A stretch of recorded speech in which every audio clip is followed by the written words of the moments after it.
Good evening, ladies and gentlemen, and welcome to another edition of Sirhan on X, live from Cincinnati, Ohio, in the United States.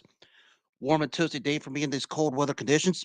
Actually, it's about to flirt to the teens wind chill wise tonight here, so I had to get this thing all fired up.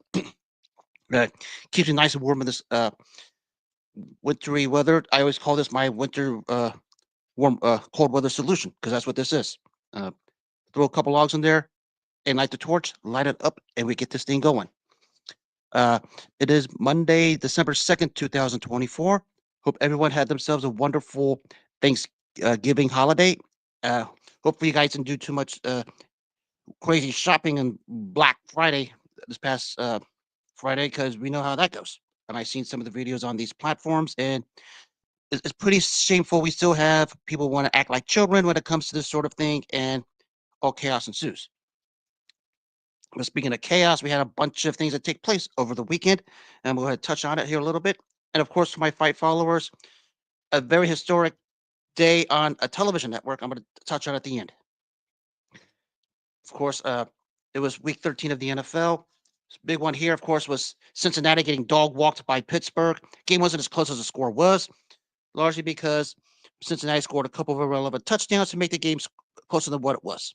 Uh, Basically, I thought I was watching the game I went to week 3 when Washington came here and watched Jaden Daniels' dog walk the Bengals up and down.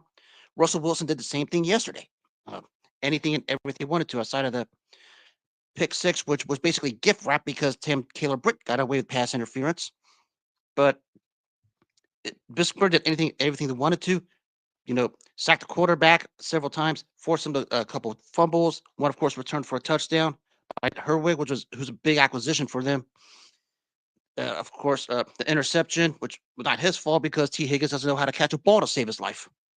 But the ongoing problem is still here in Cincinnati, which I told you guys from the get-go, this was going to happen. You guys need to buckle up and take it. 90% of you guys in the Cincinnati community just flat out need to shut up right now because you don't have a leg to stand on. You're whining about T.J. Watt's sack, which apparently he supposedly rolled his ankle. Not that, which was not a dirty play. I say that again. It's not a dirty play. I don't care what you morons in Cincinnati say. It's not a dirty play. A little bit, somehow wouldn't advise, but it's not a dirty play nonetheless. There's a dirty play we'll talk about. I'll tell you the definition of this here in a minute. But you guys are getting what you deserve right now because I told you guys in Cincinnati to humble up, take the high road, be cordial. You don't want to. You're getting what you deserve right now. And I'm sitting back watching you guys just melt down all over the place on all of these platforms, all of these news stations, Fox 19, 12 KRC, Channel 9 WCPO, Channel 5 WLWT, and of course 700 WLW with the morons there like Sarah LC and Mo Egger, how to pronounce those cowards' names, and of course 1530 Homer, which is the kingpin of them all, and they're not the sharpest tools in the shed either. Of course, now Austin Ilmore wants to run his mouth. He needs to shut up because right now you guys do not have a leg to stand on about anything because you signed up for this when you went on your garbage insanity run when you were gift wrapped a AFC title game appearance. Excuse me, a Super Bowl appearance in 2022 when it took Patrick Mahomes' collapse to get you guys there. And you guys thought you guys were going to be the second coming of the New England Patriots. And now we have this. Congratulations. You guys are getting exactly what you deserve. I told you from the get-go, this is not the way to go. Y'all didn't want to listen. Guess what? You guys made your bed. Now shut your mouths and go lie in it. I'll talk to you more once the season is officially over. Because there's still that paper, thinner than a hair, hope from getting into the playoffs. It's not officially over yet. I'll get to you guys later because you ain't going to like it. I'll refrain from now because I said all along, it's not the team I have the problem with because I love the players as much as you guys do. It's you guys. You guys are every bit the reason this is happening. You guys are all the reason everything has happened to the city and the fan base. And you guys don't know how to carry yourselves on these apps or even in all walks of life in person. How do I know? My two eyes have seen it. I was there week 3. How you guys carried yourselves during that entire game with Jaden Daniels dog watching guys on that Monday night tilt when Washington came into town. Still fresh in my mind. I'll deal with that later. Enough of that for now. But for Pittsburgh, control the AFC North. I said it we tweet just a minute ago. If they manage to win the AFC North, I can't see how they deny Mike Tomlin the coach of the year. I mean, nobody thought they would get to this point. Actually, there were people who thought that his never have a losing season streak would end the season. I was on a Spaces on X not too long ago, but before the season started, where I told everyone there, don't write off the Steelers because Mike Tomlin's going to have this team ready. He sees everything that's being written about him, and he's going to use it as a motivational tool, and it's paid off. Not the most talented team you could probably say in the NFL, but what they do is they play together and they play basically with an extra edge to themselves to where, when it's against them, they buckle up. Mike Tomlin, this is a case of with him getting more out of less, and they're getting a lot of it right now because they're fighting for that two and three seed right now with the Buffalo, and that's going to be interesting down the stretch. So solid win for Pittsburgh. Getting division win is always a big deal. They're up, I think, a game and a half on Baltimore. Of course, they beat Baltimore, so it's basically 2.5. Of course, Ravens lost to Philly yesterday, and really a weird performance. Even though the game was close, felt like it because Lamar Jackson and Derrick Henry were basically non-existent. Kudos to the Eagles for going in there and taking the big road win. Saquon Barkley continues to show why he's in the MVP conversation.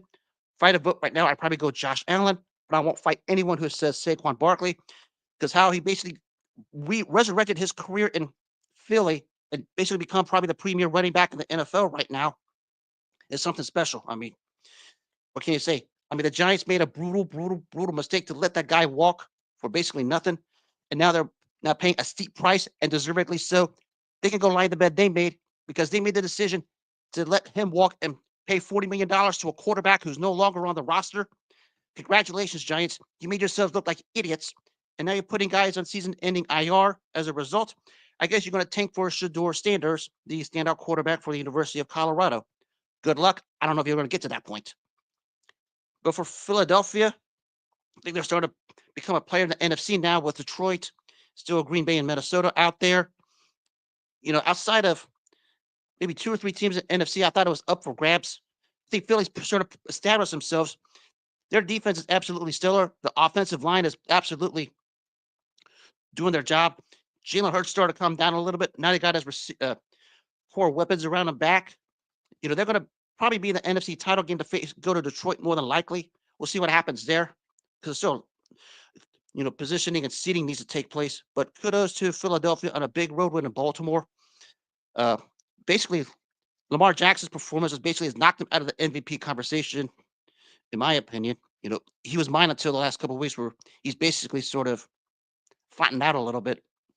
I mean, of course, the perception is it's the time of the season where Lamar, quote, chokes, end quote. But I don't like using that word, but it is what it is. But Baltimore will be in the playoffs. They'll be fine. They'll probably get that number one wild card seed, which is the fifth seed over the Chargers. They have the head-to-head there. So the AFC basically is almost set. I mean, Kansas, Buffalo, Houston, and Pittsburgh are going to lock up the seeds, probably lock up the divisions. I know Buffalo did when they beat San Francisco. Baltimore, the Chargers probably going to lock up the top two AFC seeds. It's going to come down to the seventh seed. Denver is likely going to get it. They're playing pretty darn well.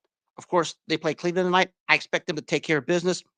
I mean, I can't see them blowing it at home with a chance to go to the playoffs. They're playing pretty darn well as a unit. So that's AFC playoff positioning. Touch on a few more games. Talk about Buffalo. They handled San Francisco. Josh Allen might have submitted his MVP status with his excellent game. San Francisco just basically hit the craps. I mean, and we started with losing Christian McCaffrey earlier in the year. Of course, he comes back. Then, of course, he injures his calf. Apparently, there's some kind of a PCL strain where he's going to be out for the year. Him and Jordan Mason, his backup, are both on IR, unfortunately. And, of course, the unfortunate circumstances of Davius Ward and Trent Williams losing their children during the season. Condolences to them and their families. But it's just been a rough year for San Francisco. And, but they're doing what they can. But it's been a year of trial and turbulence for them. A lot of issues on and off the field. Some of it beyond their control. But here's hoping that they can at least find some solace for what's going on in maybe end the season on a bit of a good note. Still a chance for them to make the playoffs. I think the chance of winning that division sort of hit the craps a little bit because they're 1 of 4 in the they're 1 of 4 in that division, and good luck. But for Buffalo, they're probably going to challenging Kansas for the 1 seed. Of course, can't they have the tiebreaker? If they can tie them, they may get it. But still, football left to be played. Huge game coming up in 2 weeks. Buffalo at Detroit might be a Super Bowl preview of the way it's going right now. Okay, not going to conclude it, but the way it's going, it might be. Other games to talk about, of course, the crazy story is taking place in Jacksonville with Aziz Al Shahir walloping for whatever reason Trevor Lawrence when he was going for a slide. There's of course controversy all over the place. First of all, we have idiots who say he should have slid earlier or later. He slid at Trevor Lawrence slid at the right time. What do you expect the guy to do? What do you expect him to do? Lead head on and go head on with the guy, wind up with a busted spine? Congratulations, you're an idiot. Second of all, let's get to this Shahir character a little bit. Well, it's not the first time he's done this. Of course, he's had a track record. When he was in San Fran 2 years ago, apparently there was a play where he tried to get to Tom Brady and couldn't, winds up putting his hands on his neck and gets away with it. Of course, there's that free for all on the sidelines earlier this year against Chicago where he wallops Caleb Williams on I'll say I won't say it's a dirty hit, but it was an unnecessary hit. It started a wild scene on the sidelines. I guess of course, he punched someone over there. I can't remember who it was. And of course, a lot of people call this the dirtiest hit in NFL history. Let me remind you guys, you need to research what Jack Tatum did to Derek Stingley once upon a time. That was a dirty hit. I mean, left Derek Stingley paralyzed from the neck down forever. And of course, the moron known as Jack Tatum refused to apologize for it because he was just a born coward. We all know this. Till Jack Tatum passed away. Of course, people are going to say Jack Tatum got his karma. I'm not going to go there. But if you want to see what a real all-time dirty hit was, that's still the top of the food chain. Of course, there's the playoff game here in Cincinnati in 2016 where Vontaze Burfict walloped Antonio Brown. A lot of people say Hines Ward delivered some hits. A lot of people say Ray Lewis, Ed Reed. Depends on what, your definition of a dirty hit is. But when it comes to this, we're talking about probably a stiff fine and a stiff suspension. We're going to find out real quickly how much the NFL actually gives a darn about player safety because this was a forearm right to the guy's chops. The hit didn't help. Of course, Trevor Lawrence's head hitting the field didn't help either. But when Shahir's, someone posted a photo of this where his forearm walloped Lawrence and Lawrence's went down. Of course, Evan Ingram, kudos to him, delivers a cheap shot right back, rightfully so. And of course, we have a melee on the Jacksonville sideline. Of course, someone said, I guess, Shahir said he would take on the whole Jacksonville sideline himself. Good luck. It's 1 versus 53. You're going to get pummeled for the way you took out his quarterback. That's not necessarily the smartest thing in the world, but I'll acknowledge this right now. I'd be surprised if I see you at some point in the regular season. Maybe I'll see you in the playoffs, but maybe not in the regular season. But I don't know what the present will be for this, because it's certainly worse than what Vontaze Burfict did to Antonio Brown. I will admit to that. It was worse than what happened on that playoff game in Cincinnati. Not as bad as what Jack Tatum did to Derek Stingley, because that's in a league of its own. But it's up there. Certainly not Chicago fans who stick up for Caleb Williams because Chicago fans love seeing men with fingernails, men with polished fingernails, standing up for Caleb Williams only because they love standing up for men with fingernail polish on their hands. That's why Chicago's sticking up for him. That was not a dirty hit. But what happened yesterday in Jacksonville was not the dirtiest, but it's up there. So, but Houston got the win to stay in the playoff hunt. We'll see what happens today with what happened. But certainly all eyes are on Aziz Al Shahir.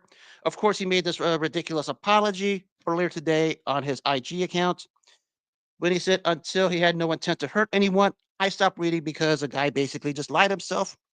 And of course, he goes on this, brings in religion and all this other stuff. I'm not going to get into it. It's on his IG and his X accounts if you guys want to read it. Some people call it well done. I didn't think it was. I think it was a well done lie if you want to go there. But it is what it is at this point. We'll see what happens if the NFL actually gives a darn because they've been talking about player safety for the longest time. And now it's going to have to test it and test it big time here when the ruling comes down. And everybody's expecting some kind of ruling probably the next day or two. So, other games, Washington got the big win. Jaden Daniels, solidifying his case for Rookie of the Year. I tell everyone when it comes to Washington, did you expect them to win 8 games this season? I still haven't seen the show of hands who thought they would win 8 games because people up there calling them, basically underachieved. They're going to probably get sneaking on a NFC wildcard spot, possibly. They have a bit of a softer schedule the rest of the way, softer more than likely. But Jaden Daniels probably solidified his case as a Rookie of the Year. Boom Nix has come on. Of course, Drake May played solid in New England. But I think Jaden Daniels solidified his case for NFL Rookie of the Year Sunday.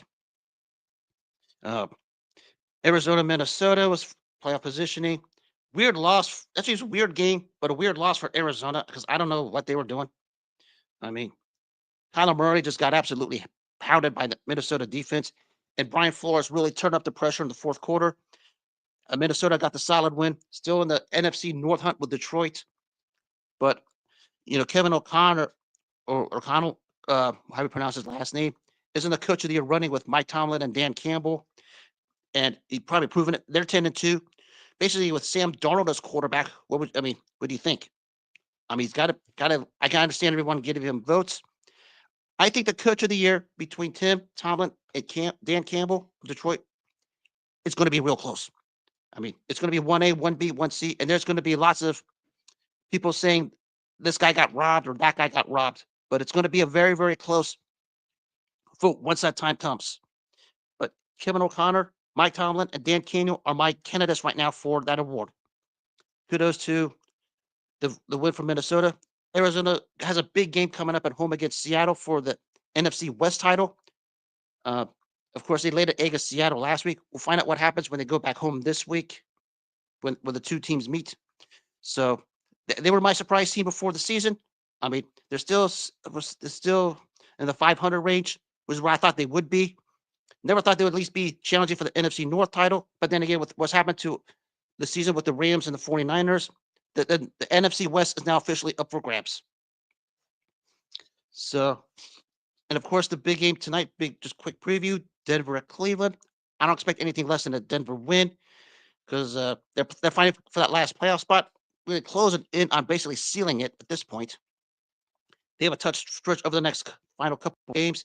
Of course, they go to LA to face the Chargers for a playoff spot. And of course, the season finale at home to Kansas City. Now, of course, that might not matter because Kansas might have that number one spot wrapped up and they might be resting guys.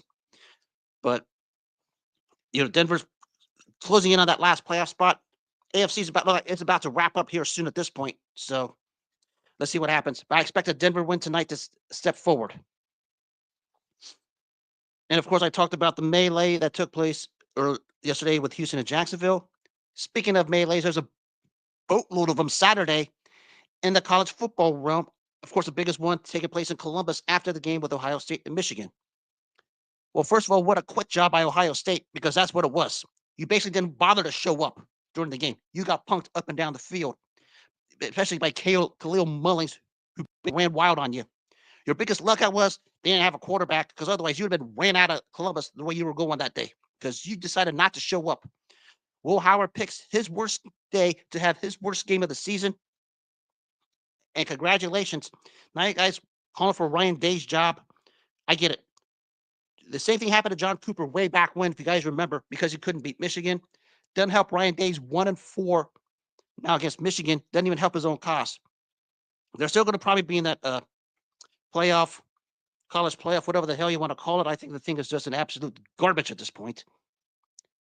But of course, the real story was what happened after the game when Michigan wanted to plant the flag in the middle of the field, and Ohio State, some character called Jack Sawyer, wanted to be a coward and take defense to it. First of all, I think, let's start with this. Flag planting in the middle of the field, I think, is an absolute douchebag move to do on anyone, win, lose, or draw.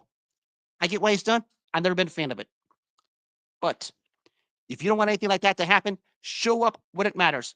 Ohio State didn't have the balls to show up when it mattered, and that's why that happened. They decided to show up when it didn't matter for that. That's why it happened.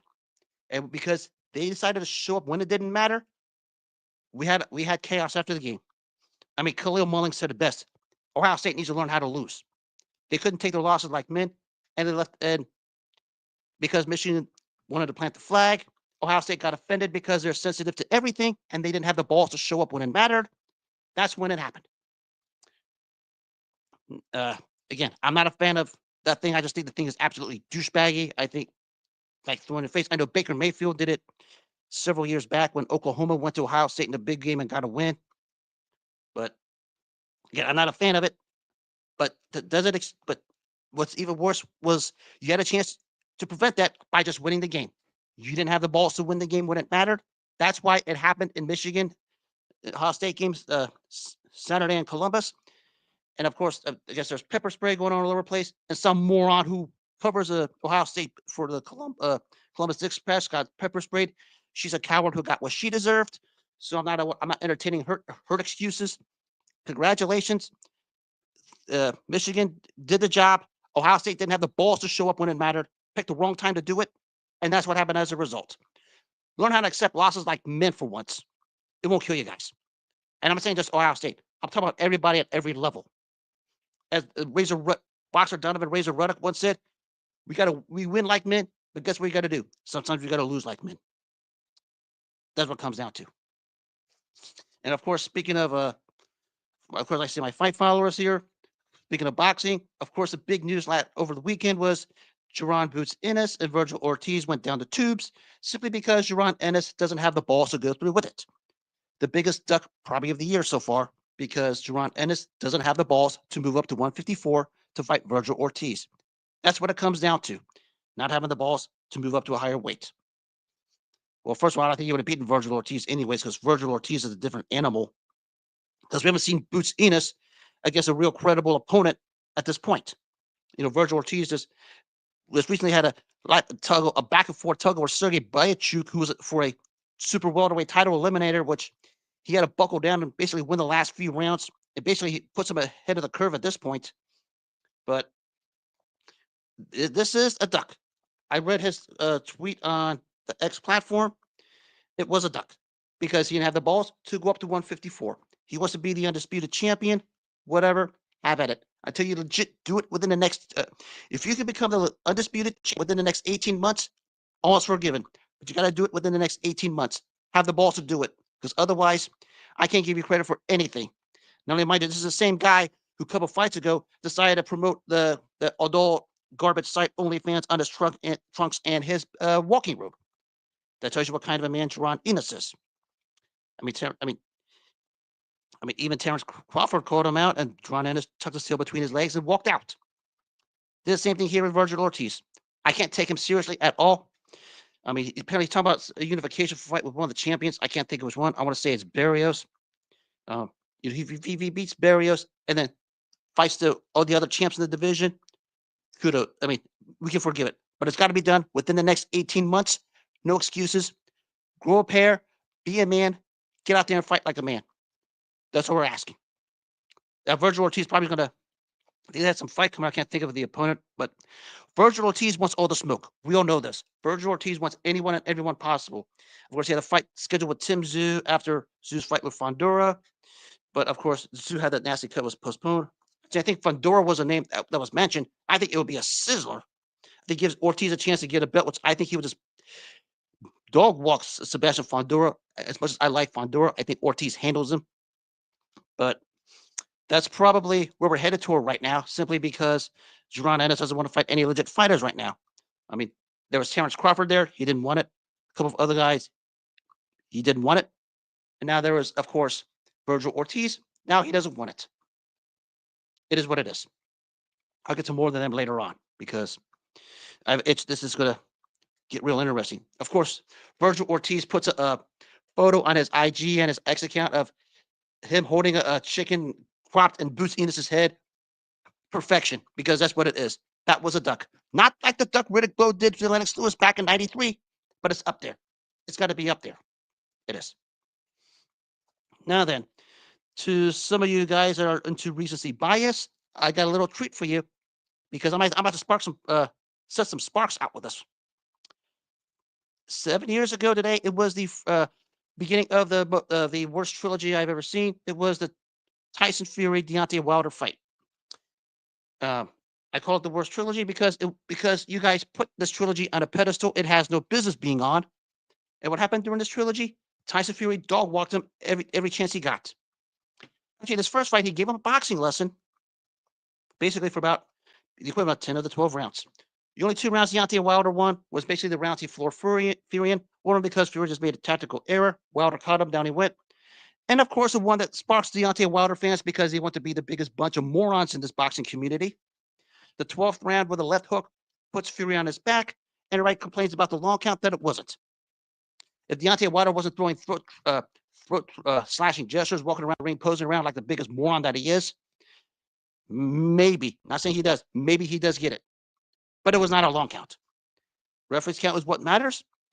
He was up before the count of 10, and that was the end of the story. Fight was declared as raw. Anybody with a functioning brain knows Fury won it. If you legit think Deontay Wilder was robbed of that first fight, get off this app, get checked for CTE, and then come back to me.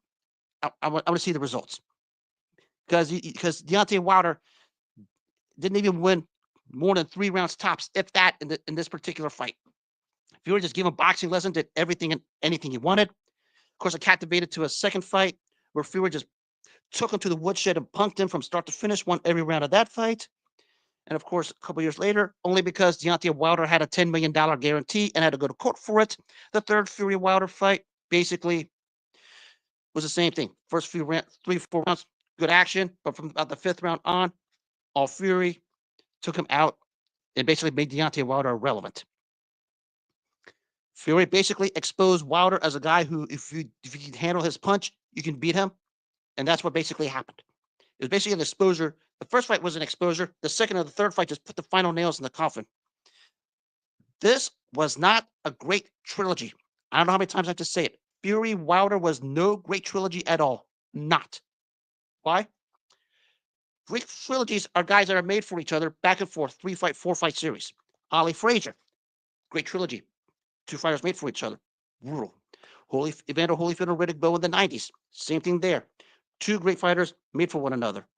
Marco Antonio Barrera, Eric Morales. Same thing there.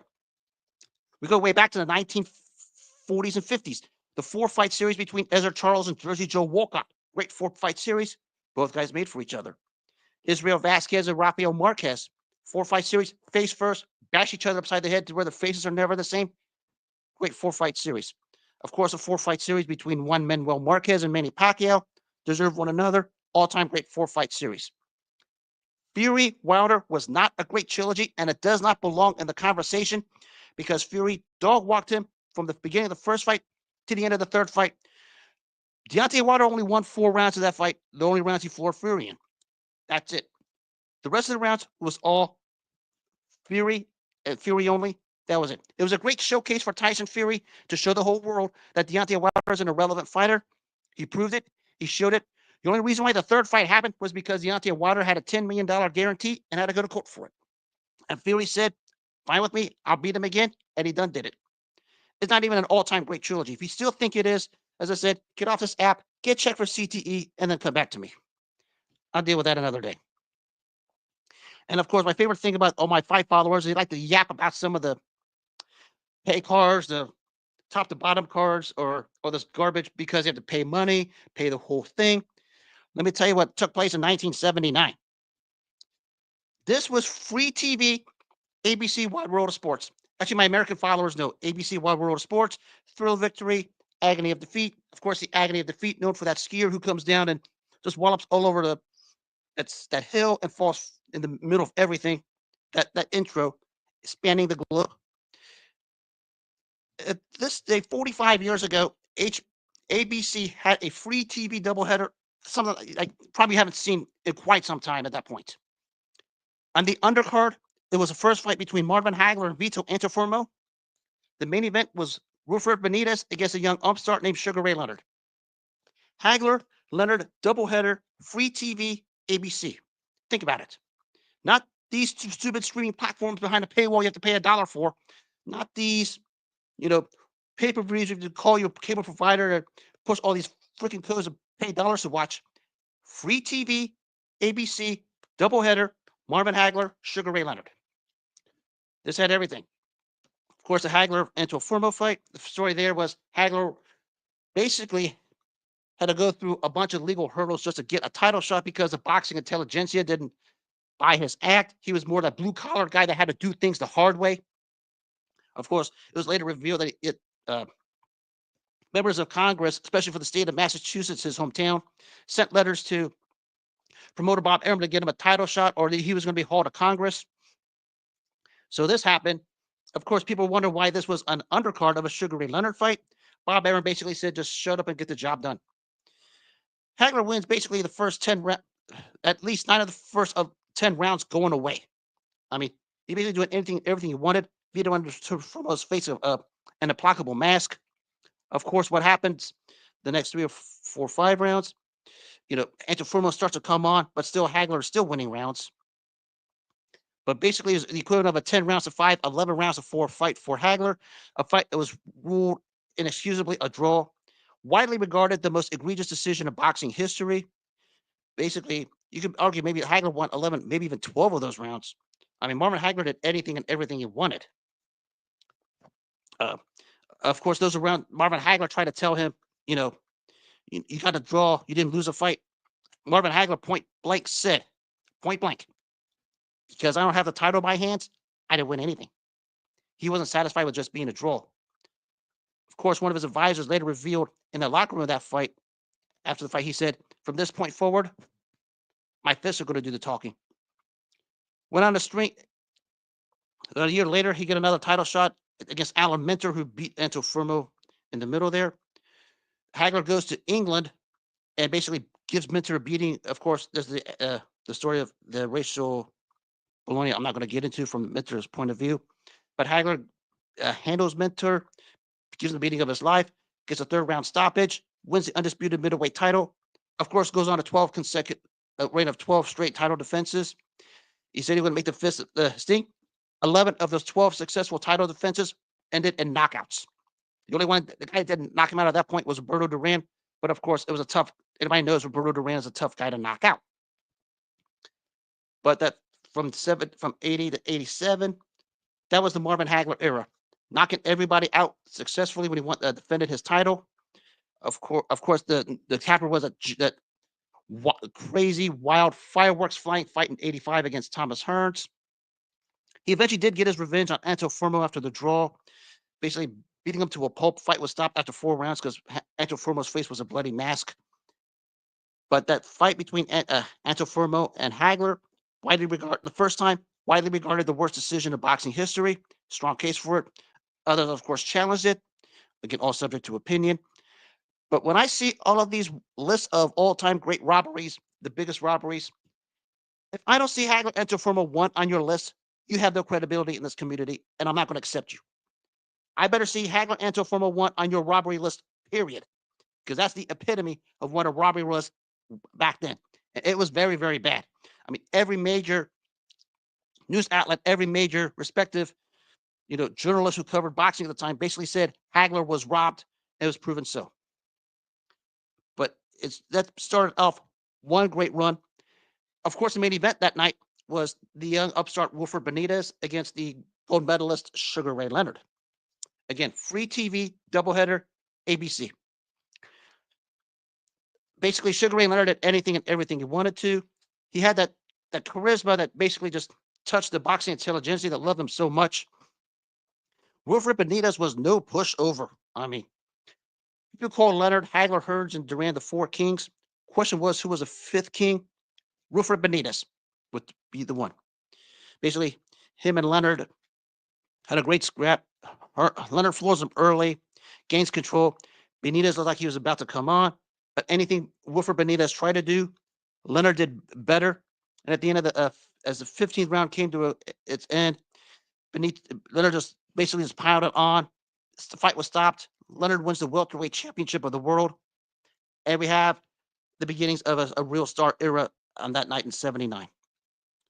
Basically, who would have thought that doubleheader night on free TV on ABC would have Marvin Hagler and Sugar Ray Leonard treading toward the same path of greatness, different ways. One perception-wise had it easier than the other, or you can say one had it harder than the other.